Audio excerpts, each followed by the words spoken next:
everyone. All right, so it is officially season 2 of The Waters Runs Deep. We are so excited to have a second season. We decided with the new year, new podcast, actually kind of the same podcast, but we're going to have a couple different things that we are going to bring in with season 2. So this year for season 2, we are going to have more guests. We're super excited. We're hoping to have a guest, if not every week, as much as we can. We will be introducing a new topic called Wacky or Wacky World News.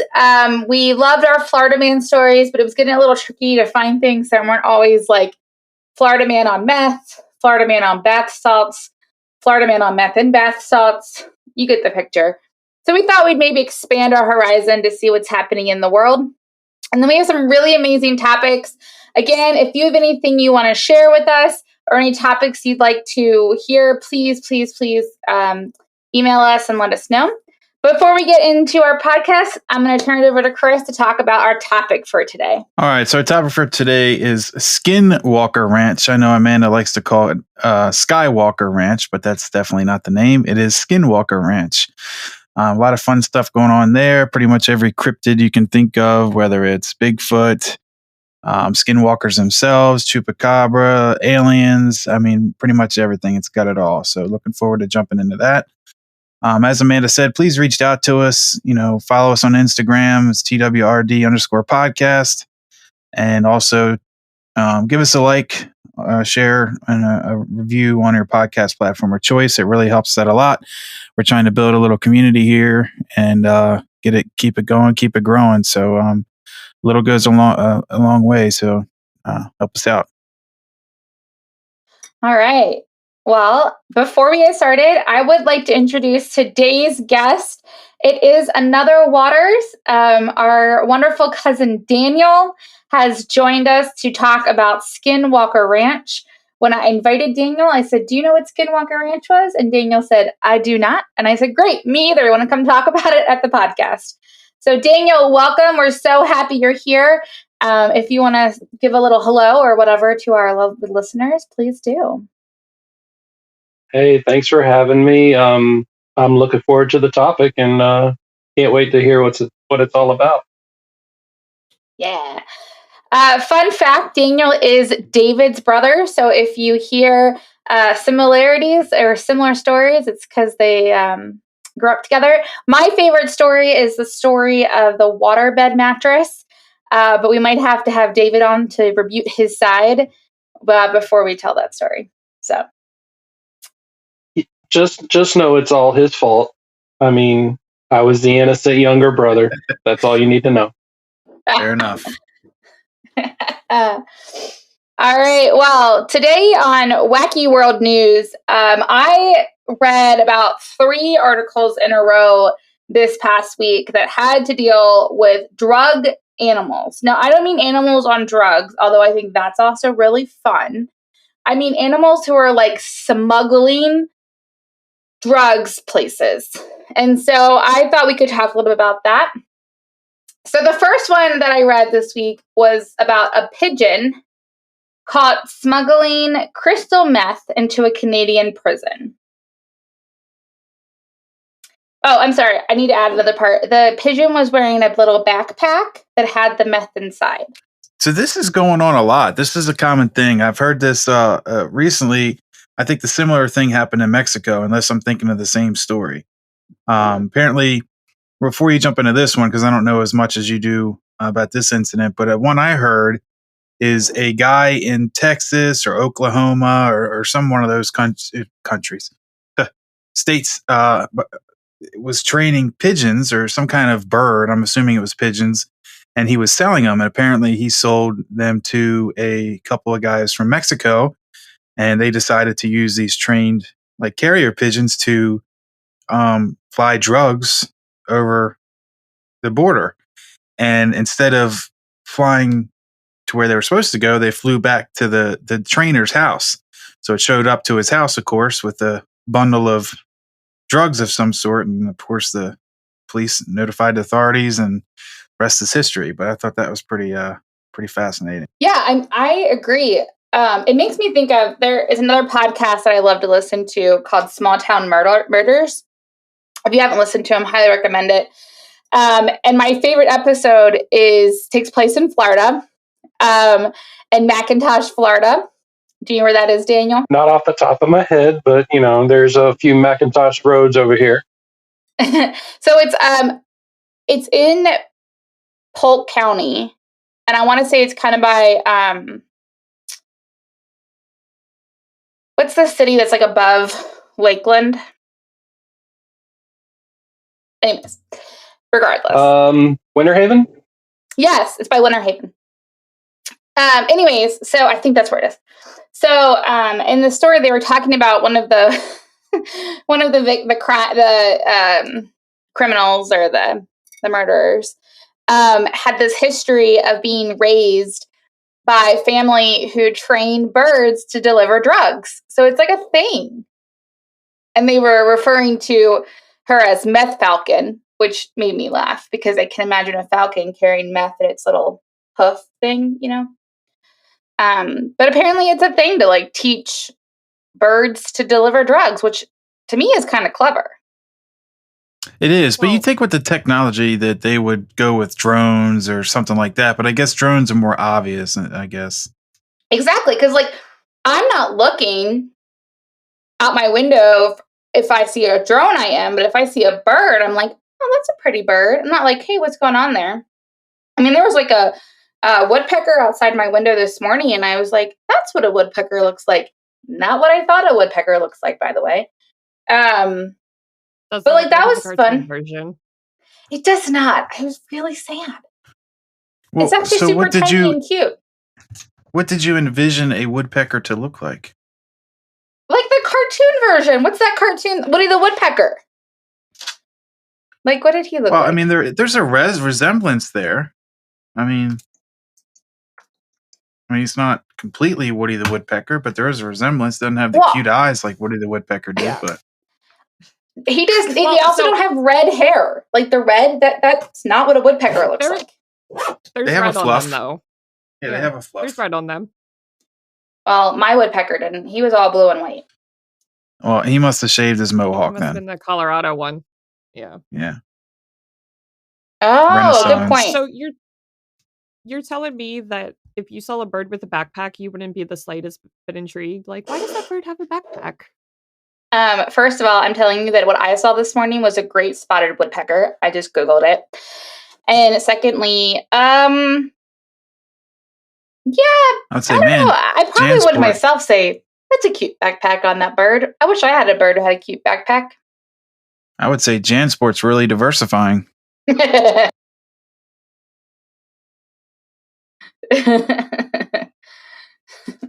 do I get a cute backpack like that? I mean, honestly, though, I would also think, like, did that bird escape from, like, its home? Because I would think that bird lived with, like, a family, and they gave him a backpack. Like, Libby and Chloe have backpacks when we go hiking. Wait a minute. But that's a dog. Like, legit, like... Yeah. I'm going to school backpacks? They're not big, so what are they like... So what are they carrying in these backpacks? They have their ball, their water bowl. Yeah. They're extra potty bags. Libby puts a bone in hers. Meth. Fair enough. Oh, okay. Gotta carry your meth somewhere, all right? Can't arrest the dog. Hey, I wonder how that works actually. So say you're out hiking, right? Or just wandering around town, right? And your dog is wearing a backpack, right? And he has a a sack of cocaine in said backpack, right? Who would get arrested if this said cocaine's found? Would the owner or the dog? I think the owner, because you get arrested. I think you need to test out this theory. First, I have to figure out, someone buys the cocaine. Yeah, I got to figure out where I go get that at. Because... I feel like the owner would if they could tie the dog to the person. I think that's why they're using the pigeons, though, because they can't tie them to anything. Yeah, unless you go back to like your house. Yeah, if you have the guy in Oklahoma or Texas, whatever, that he sold the bird and there's like a record, that's the thing. But see, in like PA where I'm at, they make you register the dog. So like my dog Kai, he's registered. So if anything happens with him, like they could tie the dog back to me. So I think in that case, you could get jammed up and arrested. So the key is, and drug dealers out there don't steal their idea. The key is, I guess, would be to get a stray dog on a leash, right? And then put the drugs in the dog's backpack and then walk him around and do your thing. Yeah, but you're still walking with the dog. But who's But I don't checking a own dog's the dog. backpack? Like how often? That's the other thing how too. likely are you to check a dog's backpack? Right. Opposed Illegal to like search and seizure. That's a great question. Wouldn't it be an illegal search and seizure to check the dog's backpack because the dog's technically my property? If there wasn't the probable cause of like you're observed pulling drugs out of the dog's backpack and serving them to customers as they approach, then they would have the probable cause to search a backpack. But I think in court, you may be able to get it thrown out. I think. I'm not a lawyer. I don't claim to be a lawyer by any means, but I bet a half decent lawyer could get it thrown out. But anyway, back to the Canadian bird. Oh, yeah. These are things to think about. So interesting. In the article, the corrections officer said, his 13 years of service, he's never seen a pigeon deliver drugs before, and that the drug smugglers probably would have had a better chance of having it land where they wanted using a drone instead of a pigeon. But he guesses we're going back in time and just that they decided to go old school with it. And they're saying maybe because of all the work that drones are traceable and easy to look for, no one's looking for a pigeon, so that's why they did it. They don't know who the pigeon belonged to. They don't know who the pigeon was supposed to go to, any of that. It was just found with, and that's the other thing too, is the pigeon maybe wasn't supposed to go to the correctional facility. Like maybe it was supposed to go to grandma 4 houses down. And it just ended up there. So they also don't know, like, was it forced? Like, there's no, unless there was like a note, but it doesn't say there was a note. Like, to Jim, love Joan and Joy. That's fascinating. It's this very smart way to do it. I mean, if you're going to do it, is use the bird. Because like you said, it's not who's really looking for a bird, And you said they were flying it into a jail? They flew into a federal correction center in Canada. And it's in Canada, so it's probably a really polite bird. That probably was like, oh, sorry. I didn't mean to fly into this correctional. I'm so sorry about this. What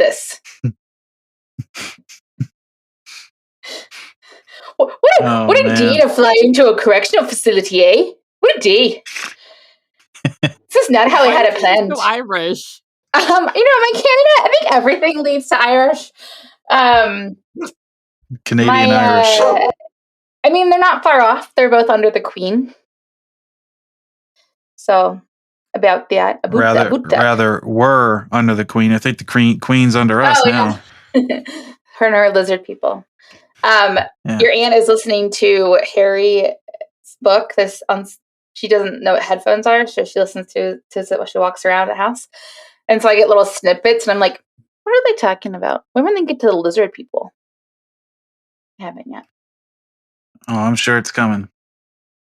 That'd be awesome. What's the next drug? Sorry. All right, so our other drug, we're only going to do 2. The other drug carrying animal that I thought was just a little bit of an older story that popped up. But the Coast Guard in 2017 found a turtle with $53 million worth of cocaine attached to it. Now, this wasn't a tiny turtle, but I want you to envision, how would you attach cocaine to a turtle? I think it would be layered flat on top of his shell.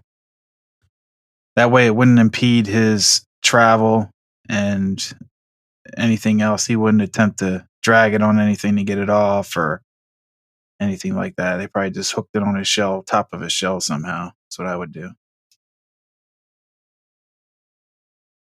That's what you allegedly would do. Allegedly. Well, so actually, this turtle was not meant to be the smuggler. He just got kind of trapped in it.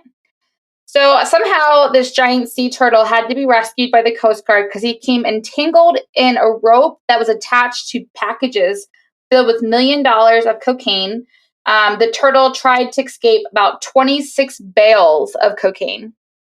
And the crew noticed a large debris when they were, patrolling, and they discovered that this turtle was kind of among the bales of cocaine, which then leads me to ask, who just dropped 26 bales of cocaine in the ocean?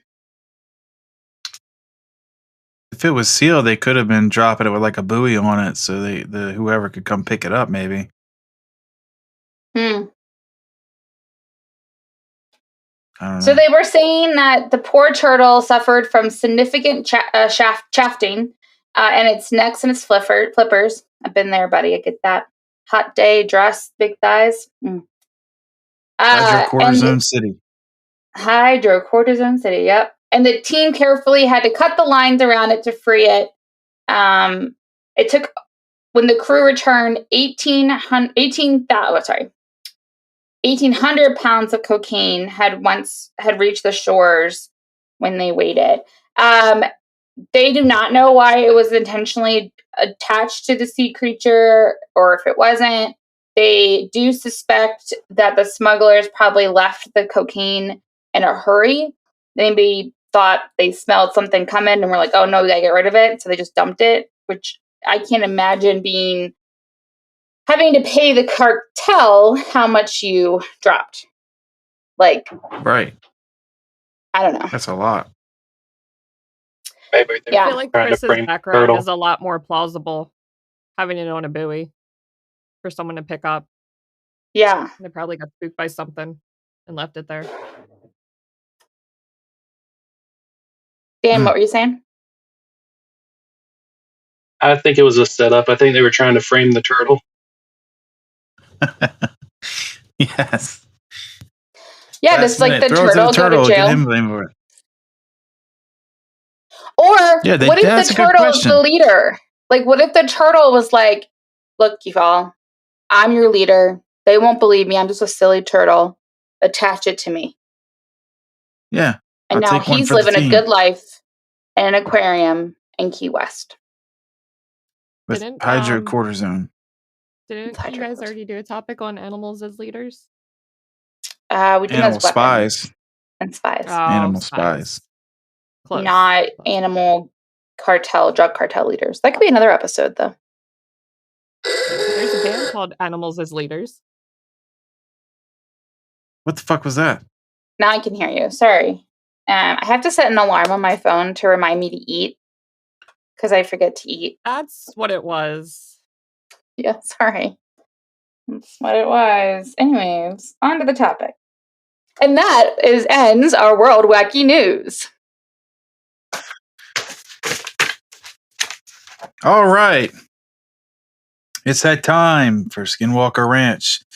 So we're going to jump in and talk about kind of what it's about, a little overview of who's owned it, and then we'll dive deep into more of the stories within it. So Skinwalker Ranch is in the Uinta County of Utah. So it's in the Uinta Basin of Utah. It's in nearest city is Ballard, Utah. It's about 500. I can visit this. Ballard, Utah. You're near there? No, but I could probably cross the mountains and find it. Oh yeah, for sure. You're a lot closer than the rest of us are. I can tell you that. So it's about 512 acres. It's who owned it between 1934 and 1994. Kenneth and Edith Myers owned it. There's a little bit of stories about when they owned it, but not too much. There's some weird stuff that were found when the next family owned it, but really not too many stories regarding Is it what Edith they or experienced. Edith? It's Edith. Okay. Yeah, so it's Edith Myers, Edith Myers. I like the name Edith. I think she went by Edith, though. Between 1994 and 1996, Terry and Gwen Sherman owned it. So this is the family that the stories kind of originated from. This is where a majority of the lore came from and where the majority of stories that people hear about came from. They sold the ranch in 1996 to Robert Bigelow. So he's the head of the Bigelow Foundation. He's also he's a military contractor. He's got a lot of huge pedigree. And he sold the ranch in 2016 to Brandon Fugel, and Brandon Fugel still owns it, and he owns it via Adamantium Real Estate LLC.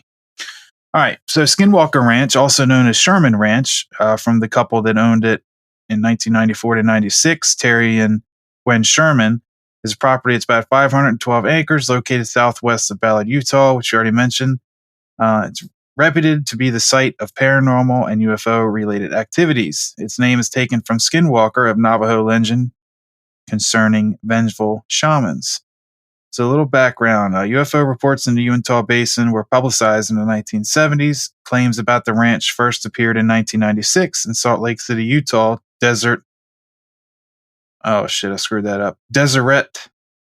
News, and later in Alternative Weekly Las Vegas Mercury as a series of articles by investigative journalist George Knapp. So George Knapp is very big in the UFO community. Pretty much any and all UFO documentary, TV show, et cetera, et cetera, et cetera. George Knapp makes an appearance. He's a big-time Las Vegas investigative journalist that is still on TV to this day. These early stories detail the claims of a family that allegedly experienced inexplicable and frightening events after they purchased and occupied the property. So we're going to jump into okay, so I have some questions before we start. Oh, okay, go ahead. Are they Mormon? No, I don't believe they were. Then what the hell were they doing in Utah? What? Hey, you visited Utah. Yeah, but I didn't buy property in Utah. And I was Mormon curious. Well, Second why would you question. not want to live in Utah? Oh, I think Utah's beautiful, and I agree. I just thought in order to live in Utah, you had to be Mormon. Like, I thought there was like a show your Mormon passport when you show your Mormon underwear when you buy a property. I wasn't aware that you didn't have to be. Just like, when you live in New England, you have to be a white Anglo-Saxon Protestant or Irish Catholic. I don't make these rules up. This is just what it is. You had a question number 2, Manda. I think I did, didn't I? Oh, yes. Okay, sorry. Ooh, that brain. Question number 2. It's more of a clarification. You said that the Skinwalker title came from a Navajo thing or Yes. a Native American?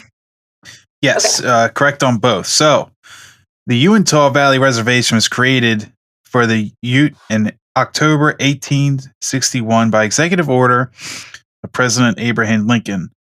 The reservation, commonly called the Ouray Reservation, was created in 1882 in January, and in 1886 the two reservations were merged to become the Uinta and Ouray Reservation. For more than 150 years, the Ute lived here on the reservation that covers. They're both Navajo. But the Utes are different, so there's not Utes. No, I'm sorry. You're right. I'm sorry. The Ouray is Navajo, and the Utes are the Ute tribe. Sorry. Ouray was the Navajo people. Sorry. I screwed that up, guys. I will edit that up. So there's two different tribes. There's the Uinta Ute tribe, and the Ouray is the Navajo tribe, and they merged the two tribes basically into one reservation.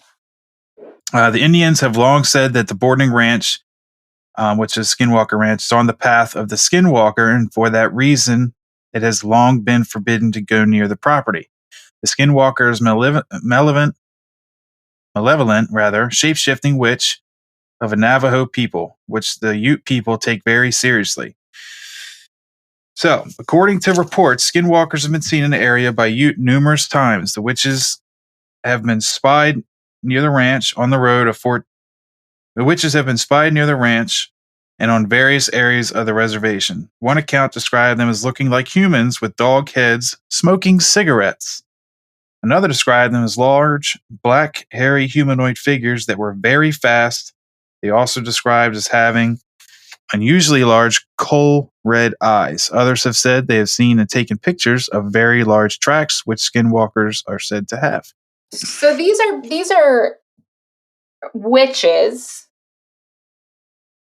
who Right. are called skinwalkers because they look like humans and have skins, but their head is like a dog, and they are nicotine addicted. Well, the first part's somewhat correct. So they're shapeshifters. Basically, they can shape into any kind of animal. So they're known to mainly change into like coyote-looking creatures, but they've been known to shape into different creatures. Oh, okay. Continue. So the ranch, which takes its name from these shape-shifting witches, was first homesteaded by the Myers family in 1905 and first consisted of a few small buildings on the northwest corner of the ranch at the foot of Skinwalker Ridge. Later, the original homestead was abandoned and the Myers established a new home on the eastern side of the ranch. By the 1930s, it was occupied by Kenneth John Myers and his wife, Edith Child Myers, or how she liked to be referred to as Edith Child Myers. That's not true. She preferred Edith. They stayed on the property until 1987, year of my birth. During their occupancy, they made no reports of any strange occurrences, though some of their neighbors did. So this is where it gets a little strange because I don't know if I touch on this later in the research. I don't believe if I do, but if I do, I'll just edit it out. Whatever. So when the new family moved in, they found some very like strange things. Like there was locks on cabinets, and there was locks in just weird places throughout the house, like locks so you can't, things like the cabinets won't open, almost like stuff you would find on like a motorhome or something. So as you're driving around, the stuff doesn't come open and start flying out. So that was one weird thing. So though they didn't report anything, I think there was some weird stuff going on. So in the meantime, other unusual events began to occur in the Uinath Basin in the 1950s. Numerous reports of unidentified flying objects or UFOs. This continued throughout the next several decades. Interestingly, these were not the first reports of strange aircraft in the sky. The earliest mentioned dates from the 1700s, when Spanish explorers in search of the Spanish Trail passed through the Uinath Basin and reported seeing craft in the sky over their campfires at night. So the UFO reports numbered in the hundreds, including strange fireballs and aircraft that ranged in size from 20 to 30 feet across to as large as the size of a football field. They were described variously as round, oval, cigar-shaped, and triangular. I bet the cigarette-smoking skinwalkers came out the cigar-shaped craft. Some were surrounded by a glowing green light, others emitted wavy red beams, and others appeared to shoot colored lights from their underbellies. By the 1970s, the Utah Highway Patrol was getting so many UFO calls that the troopers stopped filling out incident reports. At the same time, local ranchers also began to report bizarre cattle mutilations. Okay, we need to take a break. So the Myers, Edith, and I don't remember his name. We're going to call him George, but you're going to tell me his name in a minute. Kenneth. Aw, their names kind of rhyme. Kenneth and Edith, or Edith. So they owned this till 1987. And when the new folks bought it from them, did they not tour the property before they bought it to see the locks on the doors? Or was that like a after thing? They were like, oh, I didn't notice that. I think the new family was more focused on the ranch side of it, not so much of the dwelling on the ranch. Got it. Okay. That was my first question. So what you're saying is before they bought it, like throughout the 30s, 40s, 50s, 60s, folks were noticing these like flying saucers and all this stuff, and then the cows were being hurt on the ranch? Yes, and they were starting to experience cattle mutilations. And a retired science teacher named Joseph Jr. Hicks from Roosevelt, Utah, So he was investigating these UFO sightings that numbered up into the 400s within the Uinta Basin. So it's not just like Skinwalker Ranch has the name, especially since the TV show, and even before that, when the government was looking into it with Robert Bigelow. They have the name, but it's not so much that. It's really that whole basin there has like a bunch of weird stuff going on with it. So investigating the Uinta Basin with those 400 sightings, um, he found that the UFO appearances often coincided with the cattle mutilations. So they Oh. often would get these reports of the cattle mutilations on or right before the report of the or on or after rather the UFO sightings. Many eyewitnesses saw living beings in the windows or portholes of the UFOs they were witnessing. Wait. They saw living beings, like living alien beings, or like you and me and Angela Yeah. and Daniel beings?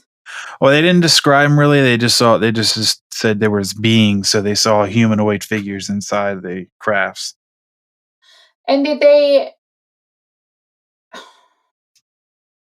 say like how the cows were mutilated? Like, was it mutilated like they had like a Star of David burned into them, or like mutilated in the sense they took their kidneys and their liver but left the muscles? Like, So and this Daniel, is I don't know body parts of cows as well, so you might have to correct me.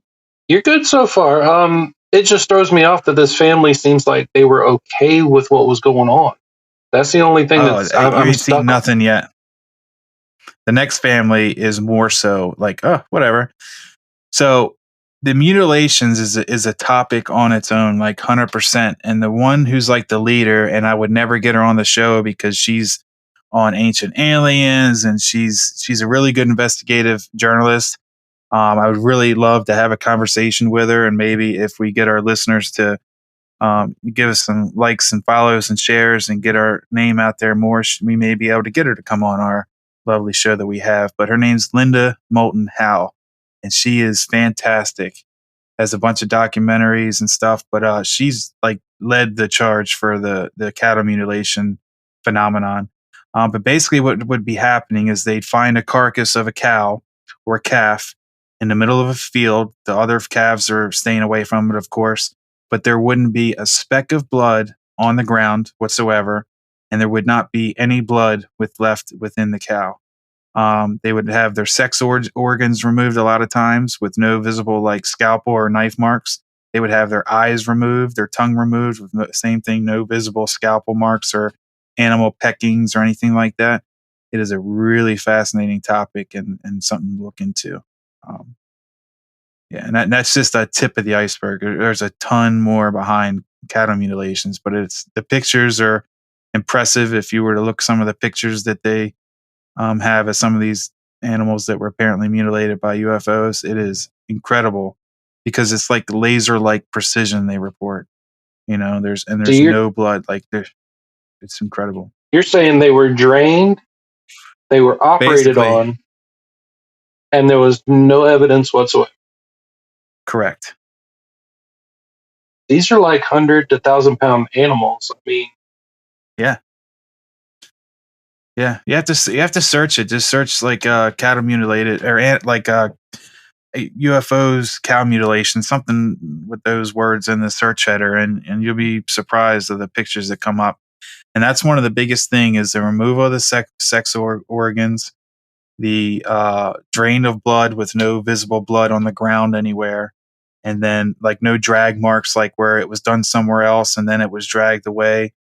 It was literally like it looks like it was dropped out of the sky almost like it just appeared there and it was operated on somewhere else or some other really advanced technology was used to do whatever they were going to do.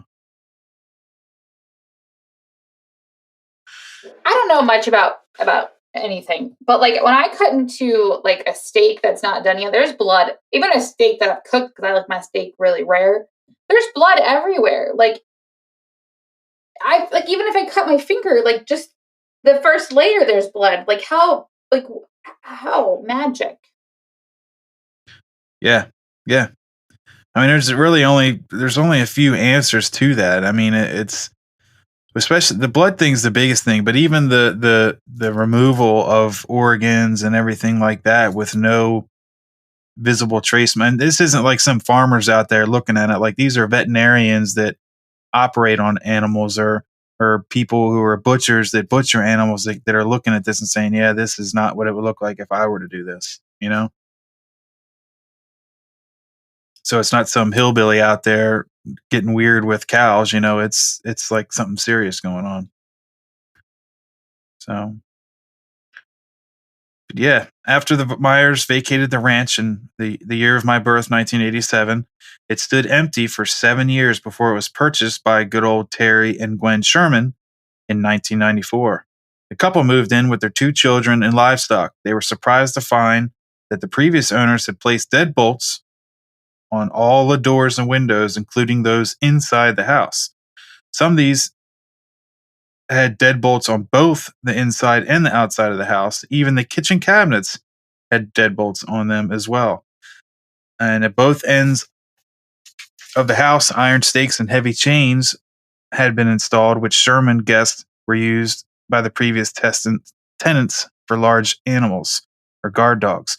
Definitely possible, but I really think, especially after reading that again, I think the Gwen and Kenneth had something to do with these skinwalkers, and may, in fact, actually been skinwalkers themselves.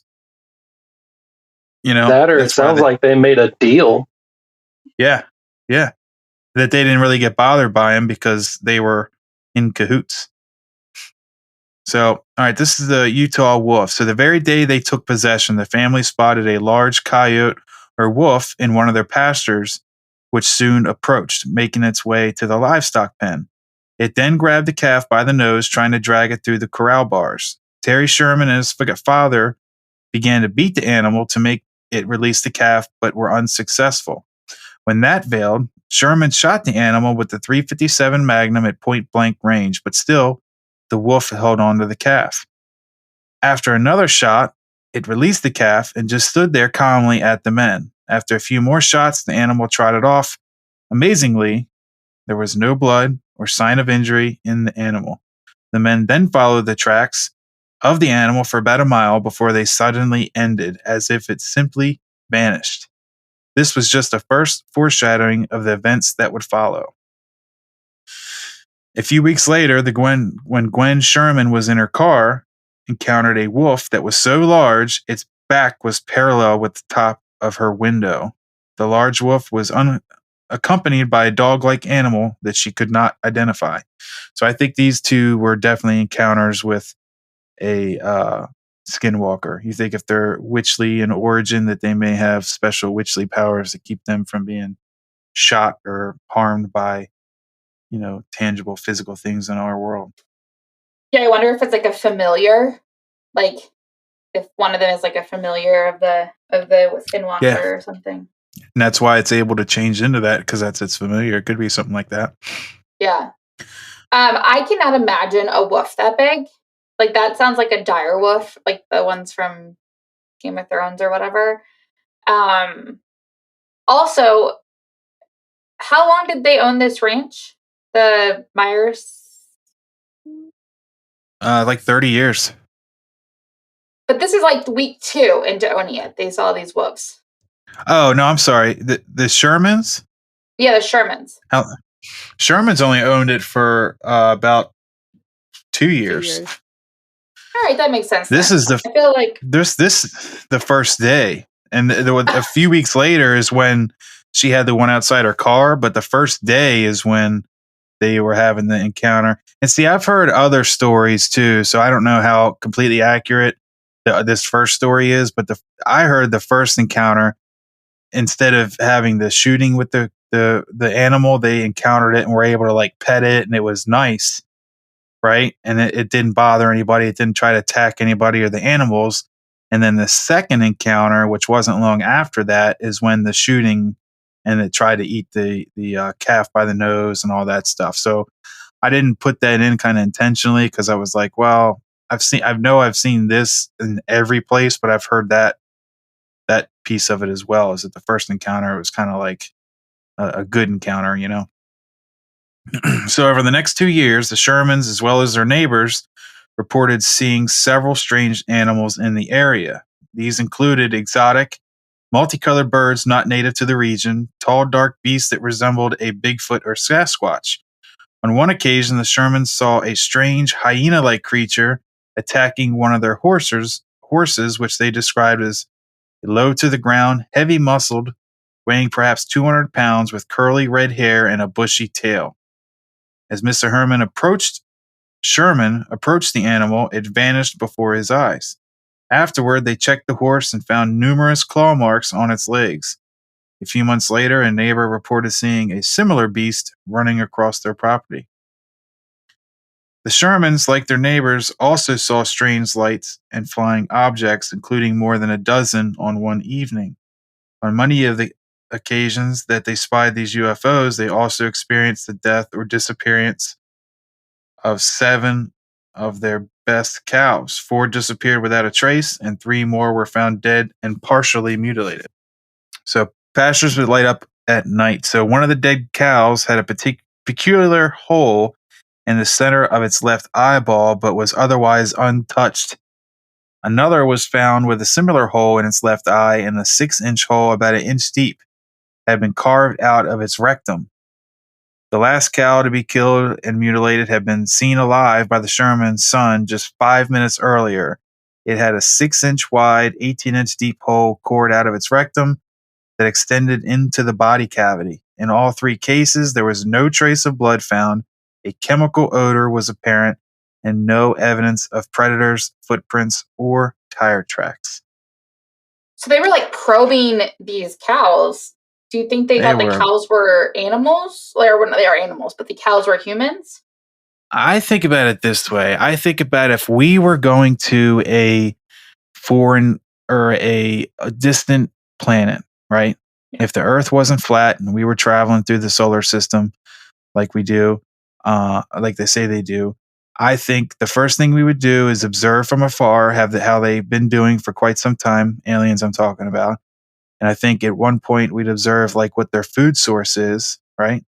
We get this said food source, analyze it as best we can, figure out if it's something that if we would eat them, if they came to our, would we find them as a food source? So compare it to themselves and say, hey, if we come here, are they going to like try to eat us?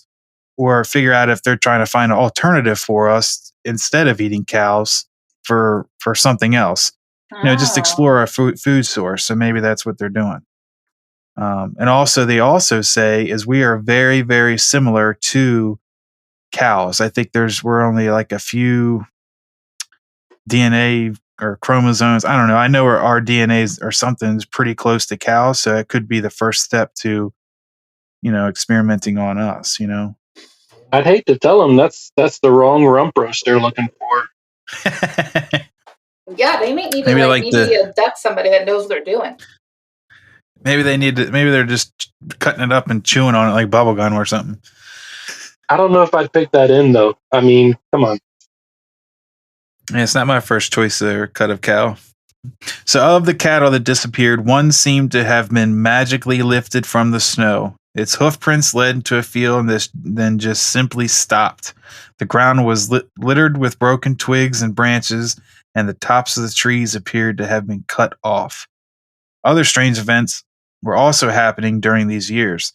Pastures unexplainably lit up at night. The sounds of heavy machinery could be heard that seemed to be operating under the earth. Poltergeist type of activities were occurring, such as items disappearing only to reappear at later times, and strange disembodied voices, often speaking an unfamiliar language, were heard from above. Crop circles of flattened grass were found on the ranch as well.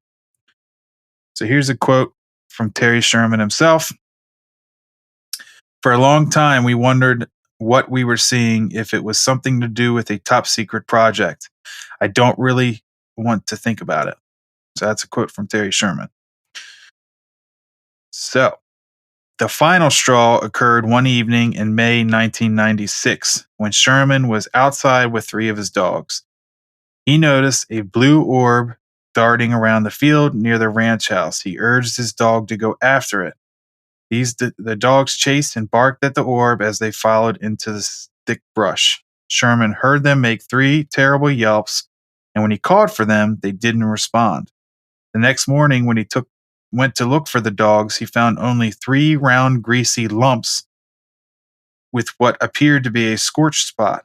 The dogs were never seen again. After 2 of these terrifying events, the family began to publicly speak out.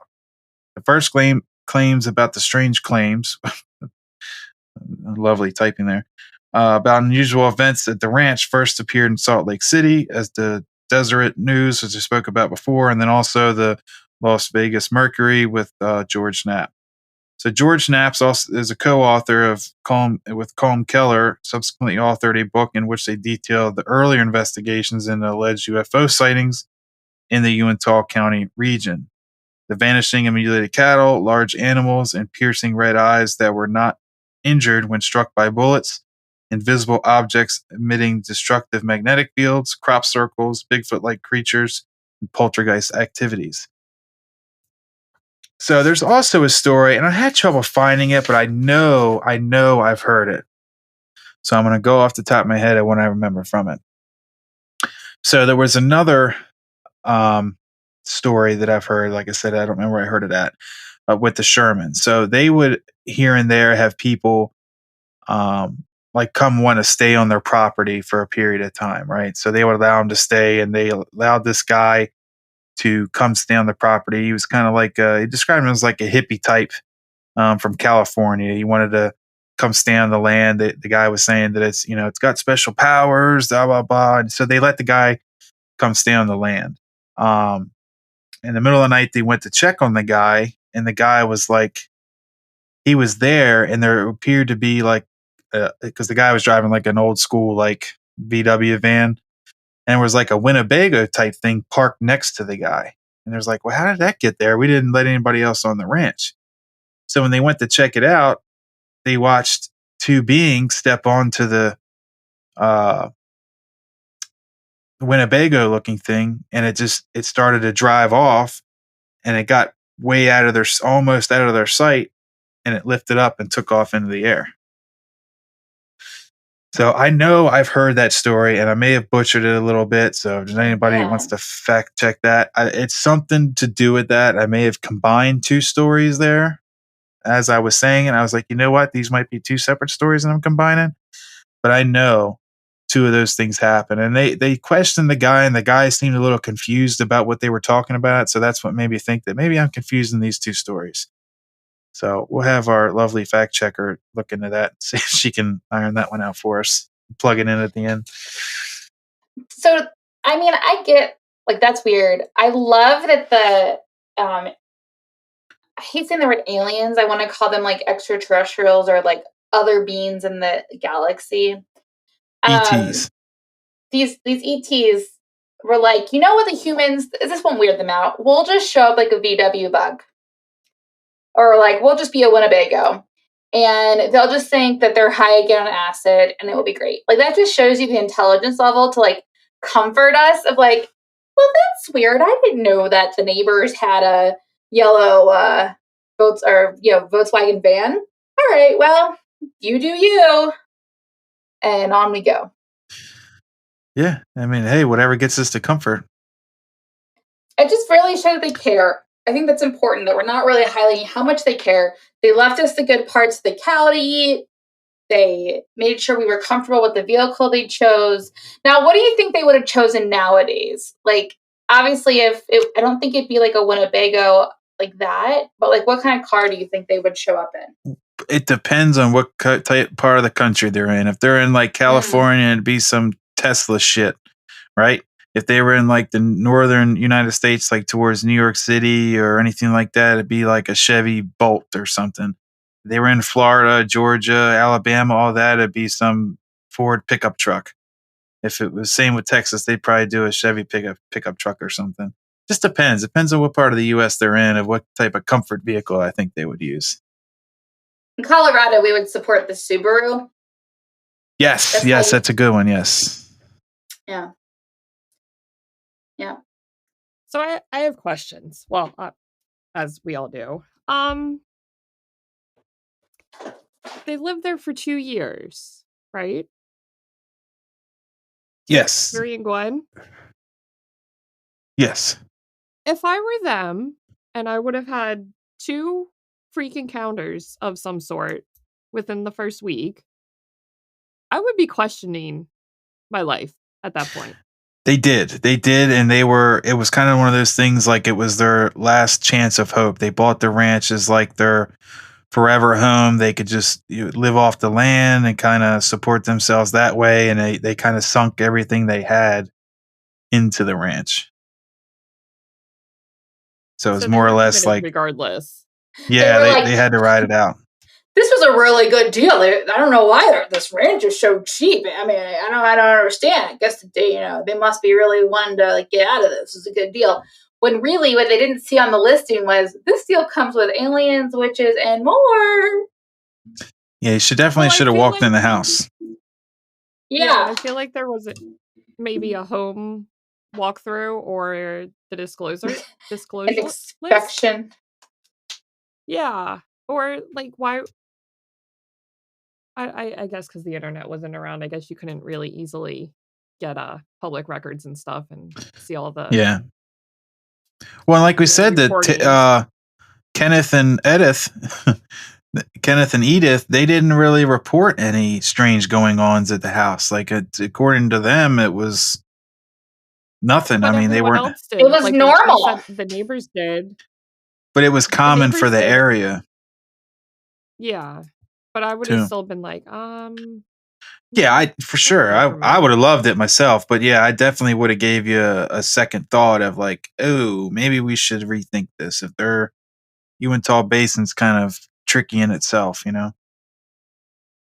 Well, the other option you have is Kenneth and Edith talked to them and told them, said, look, there are some strange things that goes on. Just ignore it, leave it alone, and it won't mess with you. That was going to be my follow-up thing. Like, if you said there was that first okay encounter that you couldn't like corroborate with, like you could the first story of them, that wolf taking the cattle, like that may have been an introduction. If they passed the test, they would have been okay, but something must have happened. I think it's more or less they passed the test, the first test. I think the second test was you got to pay your dues to the beast, allow it to have one of your cattle. When they started fighting the cattle and shooting at it and stuff, I think that's when they failed the second test. And it was like, all right, no, we're not playing nice now. We're gonna wreck your life by, the strange going ons. I think that's definitely a possibility. I think if they would have just let it take that the calf, and run off with it, I think they might have been okay. Because it was strange it took a calf. Granted, it's smaller. I don't know. I don't know cattle, but I would almost assume, depending on the cattle, the calf is probably the better one to have take because you haven't invested as much into it yet. So if you're gonna like allow one to go, I would think it would be the calf. And I could have that wrong for sure. I just think if it's a full grown cow, you've invested feeding it and caring for it and everything else, that you're more invested rather than a newborn calf. But I don't know. It could be equal. Kind of like your sacrificial lamb to the slaughter. Yeah, exactly. So at this point, Mr. Robert Bigelow enters the scene. So the Shermans plan to sell the property. So at this point, they had enough. They had enough of the weird going-ons. And they're like, we got to get the hell out of here. So before they got the chance to post it on the market, Mr. Robert Bigelow, a millionaire businessman and believer in UFOlogy and founder of the National Institute of Discovery Science, offered to buy the property after he read about the events in the newspaper. So Bigelow bought the ranch for a whopping $200,000, contingent on a non-disclosure agreement with the Shermans. So this is the weird thing. All the stories we have from the Shermans are from prior to them selling the ranch. Because once they agreed to sell the ranch to Mr. Bigelow, they could not talk further about the events that took place on the ranch. So once he took over, he began to establish a compound with high-tech sensing equipment PhD level field investigators, scientists, and a security detail which guarded the property 24 hours a day. Investigators were tasked with collecting evidence, interviewing witnesses, and searching for explanations. Its purpose was to research and advance the study of various fringe sciences and paranormal topics, including UFOs and cattle mutilation. With little apparent success, the National Institute of Discovery Science was disbanded in 2004. However, the organization was quickly replaced by the Bigelow Aerospace. Man, I cannot talk this evening. I'm just going to run that paragraph again. However, the organization was quickly replaced by the Bigelow Aerospace Advanced Space Studies, or BAASS, which was more secretive and was apparently working towards having a government sponsor. See, the Institute of Discovery Science, they had quite a bit of funding that came from the United States government. So a lot of the stuff that was coming out of Skinwalker Ranch during that time, because it was government funded, they were it was labeled as top secret, so it wasn't able to be released to the public. In 2007, the Advanced Aviation Threat Identification Program, or ATIP, was a secret investigatory effort funded by the United States Defense Department to study unidentified flying objects, primarily on Skinwalker Ranch. So I'm not sure how true that is. I think it was kind of all over, but I'm sure a large chunk of theirs was going to Skinwalker Ranch. So a little interesting stuff about ATIP is that's the program that Lou Elizondo was a part of, and when he came out and kind of spilled the beans with that unidentified flying object video, I believe it was 2017, that kind of kicked off the disclosure that's kind of going on with the government releasing certain things. So Lou Elizondo was a kind of a chief or a higher up within the ATIP program, and he had enough, and for lack of better words, felt like the public should know these things, and kind of retired or got out, and then he went public with certain things, which kind of forced the government's hand. And he teamed up with Tom DeLonge with To the Stars Academy, and they've kind of been heading the disclosure project at this point. Some people in the UFO community kind of think they're shills and not.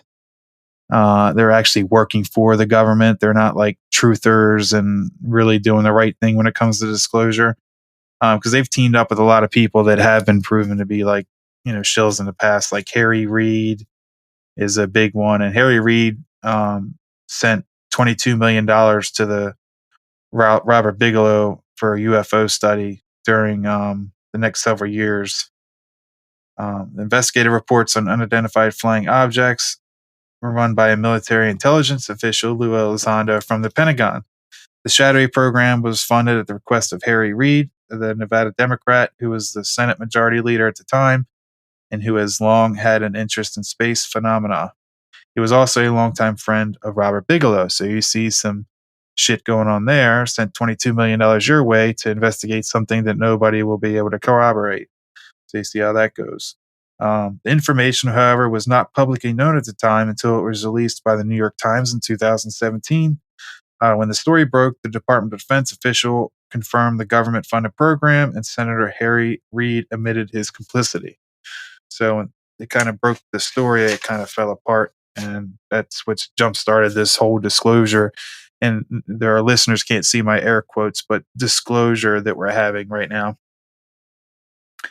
So today, parts of the study remain classified, and the Department of Defense has never officially acknowledged the existence of the program. But interestingly, it does admit the program was shut down in 2012. So they don't admit that the program existed, but they do admit that it was shut down in 2012. So in a way, that's kind of admitting that it existed, because they say it shut down in 2012. So, and my honest opinion, I feel like ever since Roswell, and even before Roswell, I feel that the government has always investigated UFOs or area phenomenon in general. I feel like it started with Project Grudge, which led into Project Sign, which led into Project Blue Book, and then Project Blue Book shut down. I think we started something else, which I can't think of the name of right now, and eventually we got to ATIP probably in the mid 2000s. So I feel like we've always continued our search in UFOs, and I'm sure it's still going on now. We just changed the name. Um, they unidentified aerial phenomena. I mean, they changed it from UFO to UAP. So it's almost like as soon as they, the trend kicks on with a certain acronym, they change the acronym. And it makes sense that they would do that. So that year, the Bigelow Aerospace Advanced Space Studies lost its funding from the Department of Defense. So 2012 is when they lost their funding from the Department of Defense, as the Advanced Aviation Threat Identification Program contract expired and was not renewed. This was primarily due to Luis Elizondo's explanation that officials feared the public might learn about the program and see it as a misappropriation of taxpayer funds. So there you go. And I think it could have been a misappropriation of taxpayer funds, considering Harry Reid and Robert Bigelow's friendship. And I think Lou Elizondo spilling the beans may have, been somewhat on point. In the meantime, the ranch was sold for a rumored amount of $4.5 million in 2016 to Adamantium Holdings. So imagine the return on that. You go from $200,000 in 1997, I think it was. No, 1996. You sell it.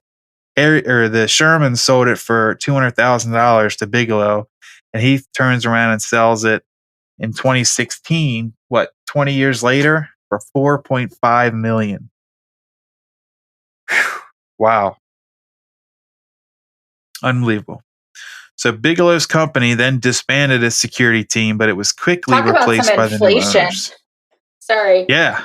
No, yeah. Also, I don't know why this just hit me, but you said Tom DeLonge. Is that the guy from Blink-182?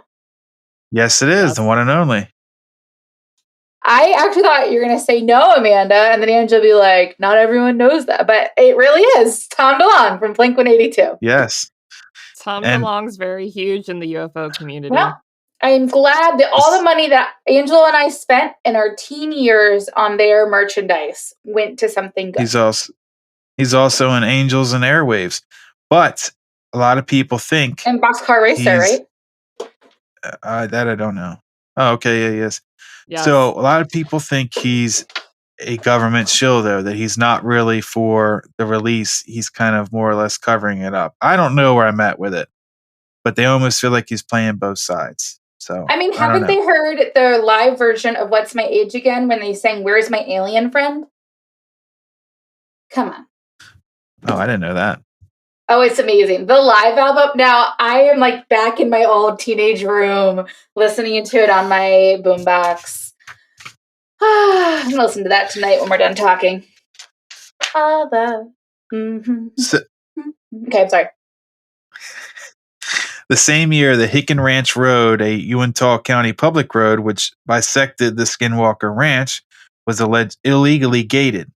Later that year, a representative of the ranch owner, Adamantium Real Estate, approached the county for a road vacation, claiming rampant trespassing issues led the owners to make the road private. The request was granted, and there's no access to the property today, and gates block the entrance with large warning signs. And in 2018, Adamantium Real Estate LLC was issued a trademark for the name Skinwalker Ranch. So, going off that last piece, there's a lot of hubbub, for lack of better words, for that this Adamantium Real Estate is trying to make like a paranormal Disney World with Skinwalker Ranch. And with the release of the History Channel show, along with them trademarking the name Skinwalker Ranch, I really could see that happening. And even still, I think the only thing that's keeping them from doing it is, according to their new owner, they're not able to. The new owner is Brandon Fugel, and he is Mormon, by the way. He apparently a lot of the they stuff always find a way. A lot of the stuff they're still doing on the ranch. I just had a theory. What if Mormons are actually aliens? I don't know how to Plausible. respond to that. Yeah, I don't either. Like, you My mind can't. is blown with that. Mind blown. I hope we don't lose listeners for my accusation of that. I don't actually know if I'm gonna shut up. So this ranch is 500 acres plus, Yes.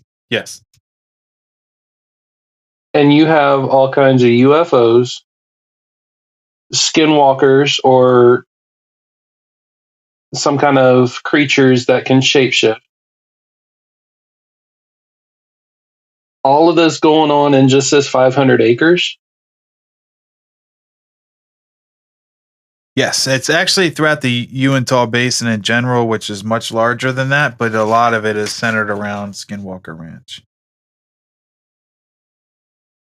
Okay. So I know where not to go. I'm good with that. I want to go. Like, I would love for Mr. Brandon Fugel call me up for no apparent reason and say, "Hey, would you like to come out and spend a week on my ranch?"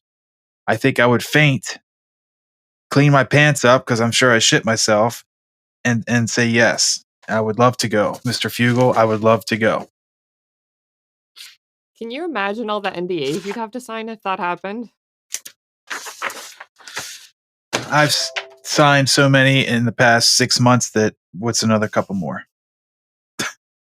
Just saying, like, you couldn't share whatever experience you had with anyone. It would just be your secret for the rest of your life. But then you could write a Unless- book, and then when you die, I'll publish it and make all the proceeds. There you go. Unless they let me go when they're filming the History Channel show, and then I could be on TV. With the guy with the hair. I love him. No, that's Ancient That's very Aliens. Aliens. That's Mr. Sukalos. Yeah. Is it weird that I know that? He's just like, alien. I think you tell me every time I bring him up, and you remind me that I don't know who his name is. Yeah, he's an editor on some. Well, was an editor on a magazine. Now he's making all that Ancient Aliens money. So there's a lot of interesting tidbits that I know of this ranch that I didn't pull because I figured I could just go over the facts a little bit and then pull some off the top of my head. So there's a lot of theories about the ranch. There's a lot of theories that there's an underground military base or perhaps a underground alien base that is below Skinwalker Ranch, the ranch specifically because of the goings-ons that they have. There's the notice of the machine equipment that they hear that seems to be coming from underneath the ground. There appears to be bad things always happen when they drill in a property. That's something that was brought up during the show episodes that they have, that every time they drill into the ground, there's something bad happens. There was also reports of that before they bought or before the show started. There's also, it could be a portal opening there. There's a lot of reports of like portals to in other dimensions or other worlds. They've been reports of things coming through portals, coming onto the property. People have witnessed that. I mean, there's so many different kinds of paranormal activity, up into the houses themselves, the dwellings on the ranch being haunted. Now, the way a property sits now, they've pretty much the old homestead, they call it Homestead 1 and Homestead 2, are just in shambles. I think Homestead 2 might still be somewhat standing. I know Homestead 1 is really like worn down and just run down. And Homestead 1 seems to have most of the goings-ons, like the weird stuff. Also, the side of the cliff there, it's the valley part or whatever it's called, the Uinta Valley. There seems to be some wild stuff going on there, like where there's like cave systems within there that they've found some interesting things. It's just a really fascinating place in general. And I know several people have gone out there and investigated, and pretty much what most of them have come back with is it's not just Skinwalker Ranch. And I think that could be that maybe they weren't allowed to go on the ranch, so they were just searching around and outside the ranch. But there's a ranch, or I guess you would call it a ranch, or something smaller than a ranch. I don't know what justifies the size of a ranch, but there's a guy out there, and I can't think of his name. He has like a investigative company and a podcast, and they have like a Connex box or a shipping container, and he talks about one event that happened where all of a sudden the shipping container became magnetized, and it caused like all these magnetic things attract to the shipping container. It's just like random weird events that are just unexplainable occur. Um, and there's a ton of people that have gone out there and investigated. I know Jack Osborne's did an episode on the Travel Channel. It's called like searching for UFOs. Jack Osborne searches for UFOs. He goes out there and he talks to the guy that I'm referring to. It's a fascinating place, and I would love just to go around there to explore it and learn about the Native American traditions. And there's a lot of rock art and or not rock art. What do they call that? Not hieroglyphics, but cave paintings or Native American drawings on the side of the cliffs that kind of show pictures of UFOs or portals opening and things coming out of portals. It's just a lot of fascinating stuff with that area. It's just there's so much that I don't even think it's enough to cram in a hour and a half episode. You know? So, with everything going on the ranch, with everything, I mean, does it happen all year round? Is there a certain time of year where it's all more powerful? I mean, these are questions. If I were to go out there and try and investigate this, It wasn't localized to a season because their season's kind of like California. I think it's pretty consistent. I mean, it gets colder, but I think it was more, it was very random. They couldn't base it down to like a specific time of day or specific time of the year. It was seemed to be more based on what they were doing on the ranch. Like when they started drilling into the ground or digging into the ground, events would pick up and they would notice things start happening. There was one weird thing that I thought was kind of probably the more compelling thing that I saw when they had the show, because I've seen all the episodes of the Skinwalker Ranch show, and the one of the more compelling ones, they were using and I think it was the third season, they were using like these high powered lighting laser systems, and the lasers would seem to like bend. It would hit the point in the sky, and it would almost seem like it would hit it and bounce off of it. And there was nothing there visibly that it would hit. And they also were shooting off rockets, and the rockets would do the same thing. It would kind of like almost seem to go around this object nothing that was there. And then they were flying a helicopter, and they were parachuting like these bottles that had GPS trackers on them that like track their movements through the sky. And you could see where one of the trackers, it looks like it bounced off something, or of several of the trackers actually, it bounced off something, went up, and then went back down again.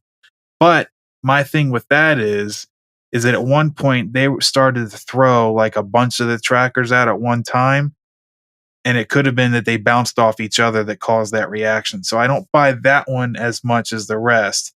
But given all the other phenomena they've had in the sky, it makes me buy back into that piece as well. interesting. So, Chris, you missed where you had popped off to pat back on, where I said, I don't think I'd want to go because I would be the son of a bitch who would pick up a coin and be like, oh, what's this say? And like rub it twice, and then a spirit pops out, and now I'm stuck with two mothers. That'd be awesome, though. Well, it'd be awesome for a little bit until he starts dictating your life, and then it's like, you need to fuck off, dude. Yeah, You have until to they. choose what you're sacrificing to the spirit. Yes. Yeah. Only so many atoms one has. I think there's something going on there. It could be something explainable that we just haven't discovered yet scientifically. It could be something that the government has that they're trying to cover up or maybe bring out to the public eye, and that's why they're allowing this show and all this stuff to come out now. It could be actual UFO phenomena that we haven't learned to understand, and they have something to do with it as well. Or it could be all encumbersome of several. But I do truly think there's something, obviously something unexplainable going on, but I think it's something that somebody out there knows the answer to of what's going on. How do you explain cow anuses being probed and cut out with no blood? That's a question from Linda Morton Howe, because I don't have an explanation, and she believes that it's extraterrestrial intervention. They're using some sort of advanced laser or some kind of advanced cutting tool that causes the blood to evaporate and the flesh to burn, because it almost appears that the flesh is singed like what would come from like a surgical laser. So I think it's something on that level. Here's my second question, if I can ask that. Okay, so on this ranch, we have witches or skinwalkers, whatever you want to call them, shapeshifters, and they're the same, right?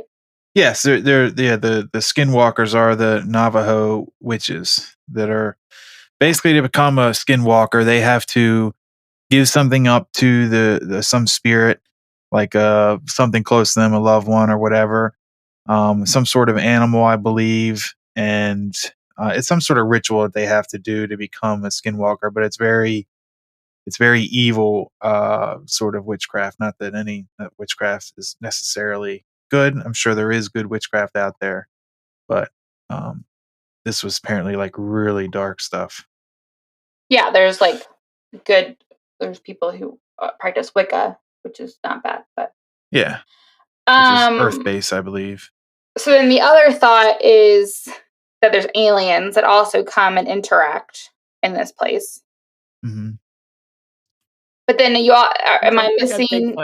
Yeah, so like tell me about Bigfoot and the Chupacabra. Chupacabra. The Chupacabra I kind of threw in there. I don't really know of that. I've heard that it's pretty much every last piece, so I don't have much for the Chupacabra piece. But the Bigfoot, people chalk up to Bigfoot is some people do. They put it as an interdimensional being that is part of the alien. Some people do. Other people think it's a living, breathing primate that hasn't been discovered yet. But they think it's an interdimensional being, that it could be that there's portals there that these Bigfoots are able to enter and exit from. I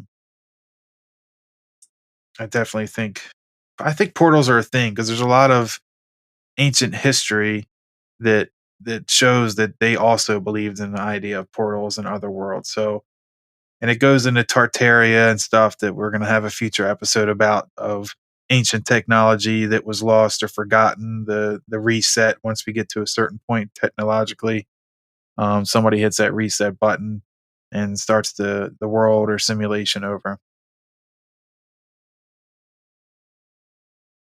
Could it also be that the Bigfoots or Chupacabras they're seeing out there are the same as the Skinwalkers?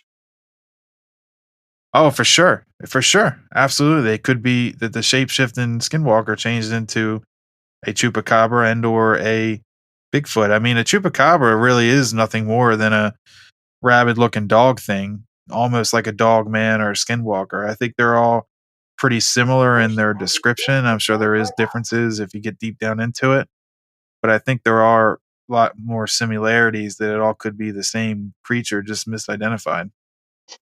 And that being said, as many sightings there have been over with Bigfoot or in Florida, Skunk Ape or whatnot, and they're all close, or if not where Native Americans used to live. I mean, that could all link right there. Yeah, it all could be something that originates from the Native Americans, and they're the ones that have majority of the stories about all those creatures. Interesting. Good topic. That it's a very vast topic that goes into a lot of different things, and it could be a hell of a long episode if you really dug deep down into it. I think it'd be one to drop back into at some point and kind of dive deeper into the specific things that have happened, you know, in Skinwalker Ranch, and maybe even updates as they go as they're still investigating it. But they treat it as like a compound, like a military compound. I mean, there's armed guards, 24/7, 24 hours a day, 7 days a week. Fun fact: the current head of security at Skinwalker Ranch grew up and is a really close family friend of Brandon Fugel. It's kind of like the prince and the pauper. It seems like he kind of was friends with Brandon. Brandon was well off and hit it well off, and this guy just was a grunt. They never say if he served in the military or anything or what his background is. They just say he's the head of security. And hearing him talk, and I could be wrong, and I'd eat my words in a heartbeat, but he doesn't seem to be as knowledgeable of that kind of stuff to me. But I don't know. It's so interesting. Can you imagine, like, okay, you're on a date, and I mean, all of us are not, we're all have partners and stuff, but just for a second, imagine you're on a dating app, you've moved to Utah, you've decided this is where you're going to meet your Mormon person, and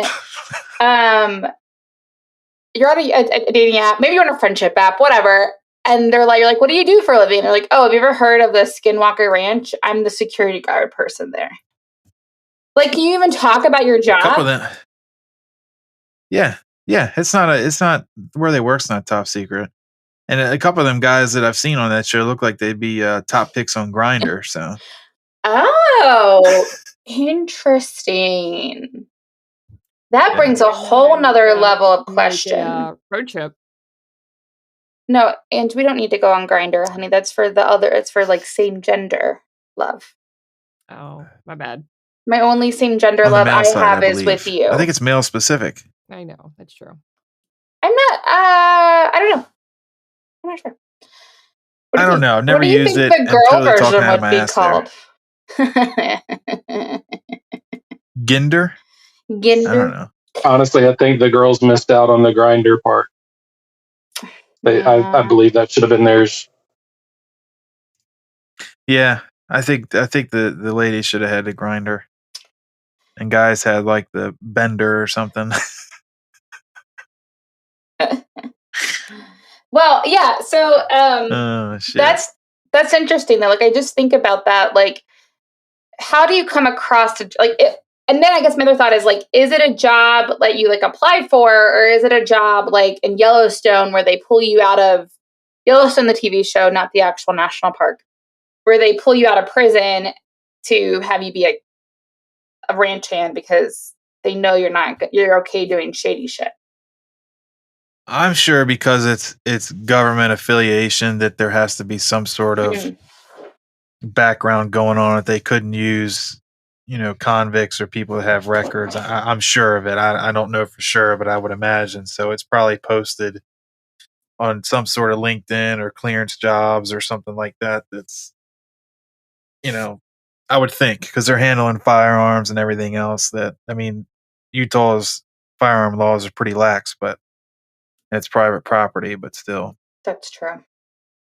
Should be close. Well, if you take a trip over there, or vacation, just make sure you keep in contact with everybody day to day. I would love to go out there. I don't even know if I'd be able to convince her to go out there. I don't even, because there's nothing else in Utah to say. It's like Florida. You say, oh, we can go to Disney World while we're there, but first we're gonna stop in, whatever. There's like no Disney World or yes, there is anything that I can convince her to. Oh yeah. Which, hey, fun fact: in the Tartaria, they think that's part of the Tartarian story. Is that castle? How that castle erupted out there? Let's talk about it being a temple, please. I'm sorry. Oh, it's a temple? Yes, it's a temple. It's like a religious place. I mean, it's a cult, but. So wait a minute. You cannot say, correct me on it's a temple, not a castle. It's a Mormon temple. And say they're a cult. But I think they're a cult.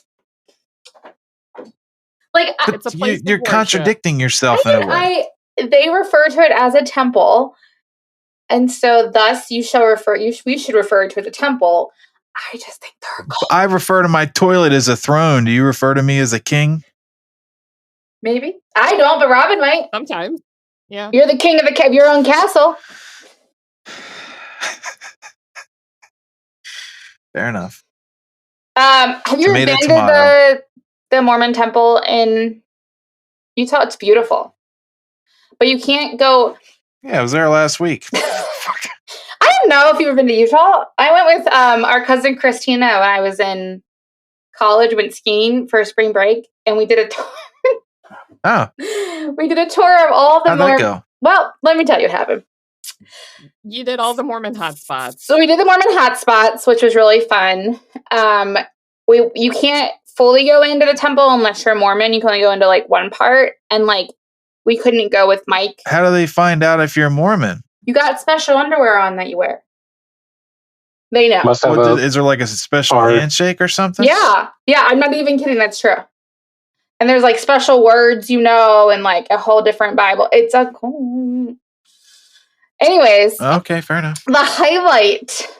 Now, mind you, I'm old. So this was like 2004, 5 maybe.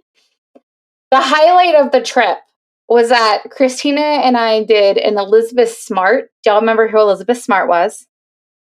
She was like a child who was like, I think our age, who was stolen from her house in Utah. And then it was a big deal. And then eventually found her like 5 years later with this couple or something. Angela might have fact check this. Okay, yeah.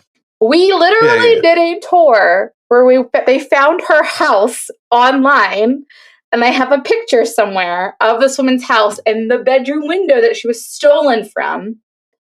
And then we like did the tour of like where the press. This is like a couple years later. I feel like this happened when we were in high school, so this was like years after.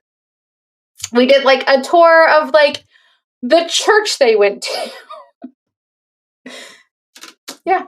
And then we went skiing, and that was fun. Oh, but we went snowmobiling, and Christine and I both don't know how to snowmobile, and she hit the side of a mountain, broke the snowmobile windshield, and broke her nose. And we only lasted not even a day, like half an hour maybe on the snowmobiles before they were like, I think it's time for you to go home. Holy cow. It was a great trip. Great. Wow. It was a great Rest memory. in peace. Yeah. The snowmobile and Christina.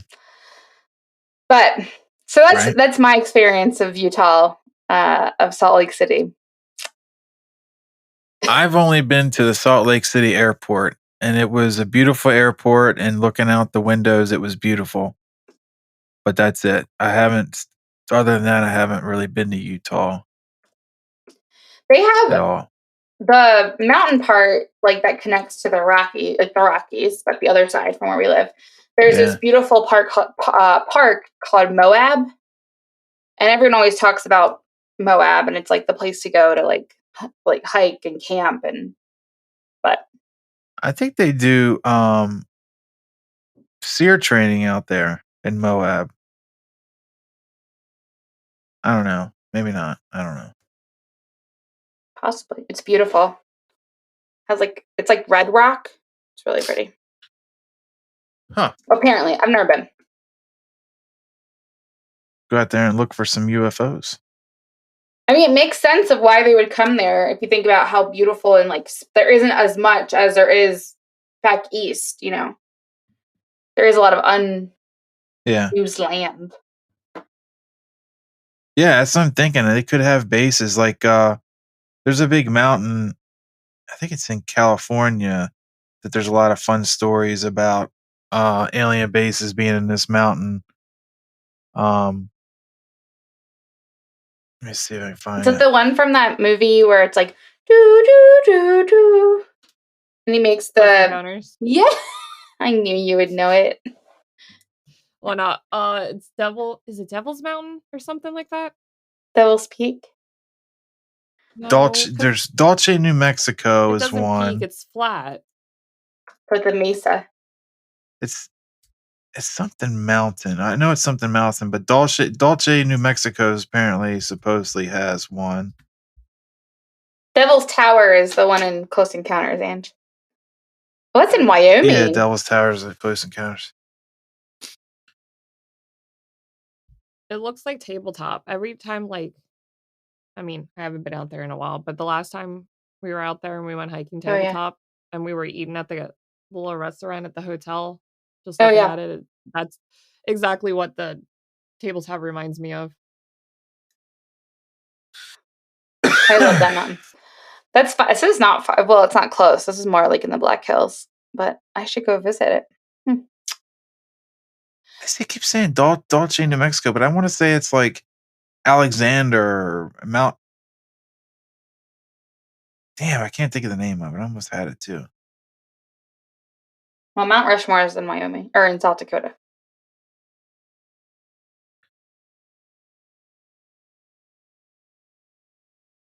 Oh, it's driving me crazy.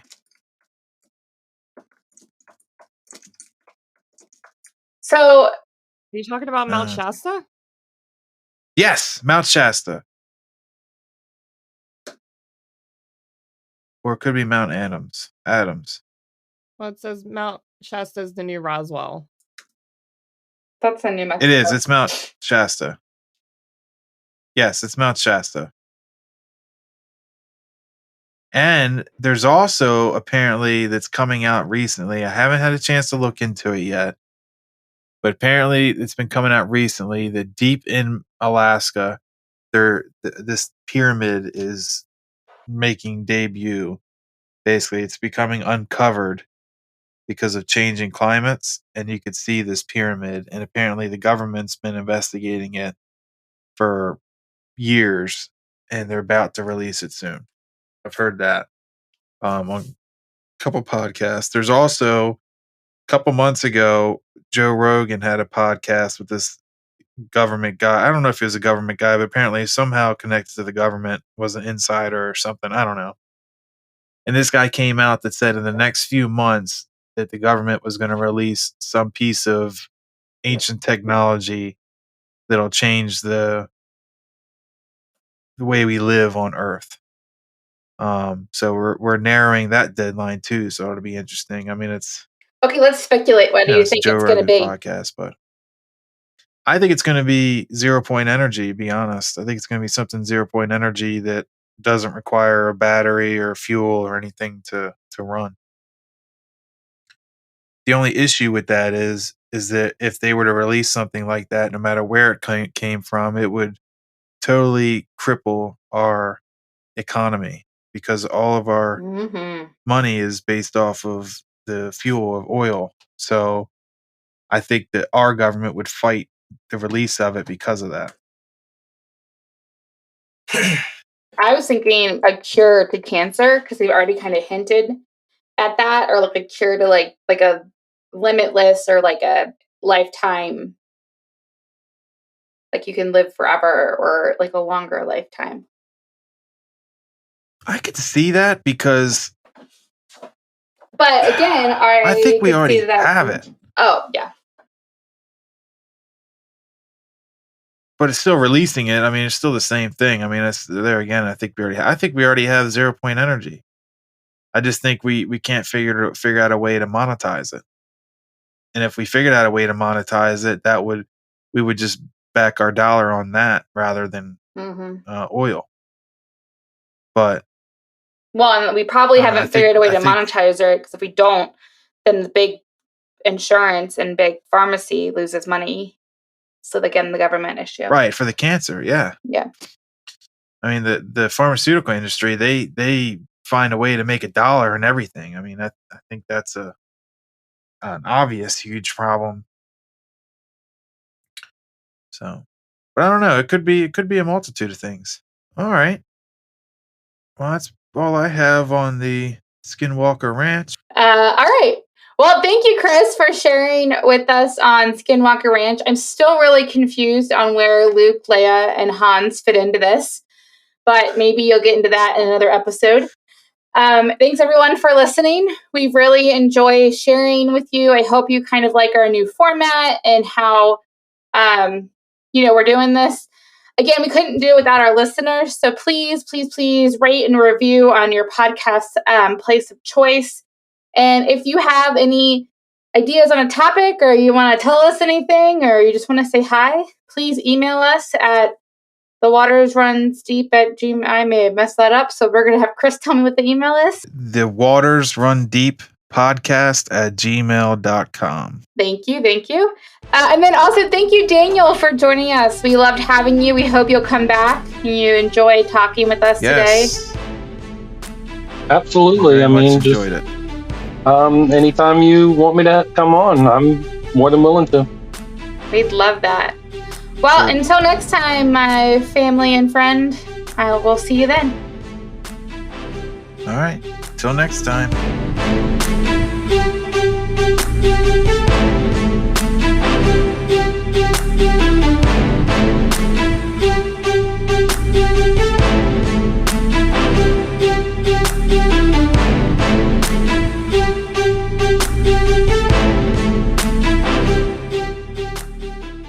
Hello, everyone. Angela here with the fact checking from episode 19 on season 2 of the Waters Run Deep podcast of Skinwalker Ranch to recap the timeline on who owned the property from 1934 to 1994. Kenneth and Edith Myers owned the property.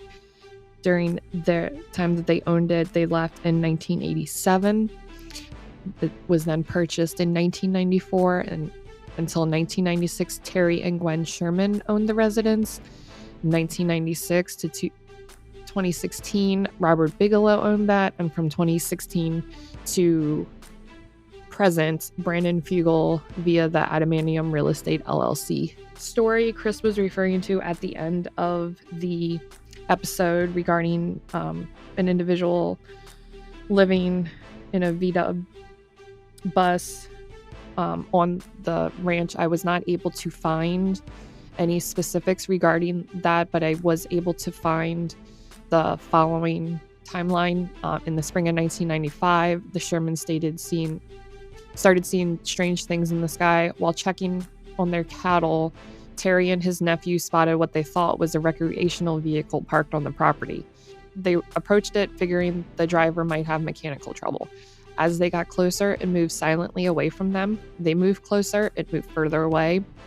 They climbed a fence to get a better look at it, and that's when they knew it wasn't a Winnebago. The craft rose above the treetops and slowly flew away, making no sound as it departed. It wasn't a helicopter, and witnesses had a clear view of the sky and said the object was shaped like a refrigerator with a single light on its front and a red light on the back. That was all for this episode. Catch you next time.